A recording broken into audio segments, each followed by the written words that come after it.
আজকে আমি আপনাদের সাথে শেয়ার করব কিভাবে বাড়িতেই এত সুন্দর চকলেট বানিয়ে নিতে পারবেন, তাও মাত্র 3টে উপকরণ দিয়ে এবং খুবই কম সময়।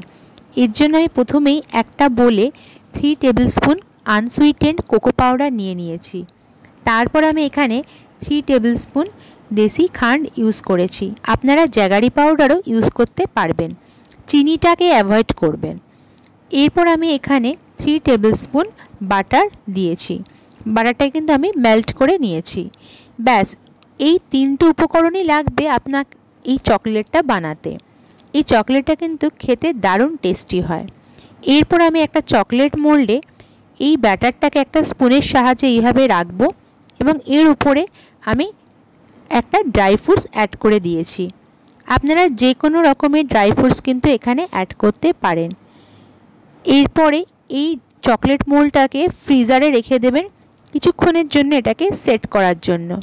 দেখুন, বাইরের বা বাজারের চকলেটে কিন্তু থাকে প্রিজারভেটিভ, তারপরে আপনার রিফাইন্ড বা ভেজিটেবল অয়েল এবং অত্যাধিক চিনি, যেটা কিন্তু আমাদের শরীরের পক্ষে একদমই ঠিক নয়।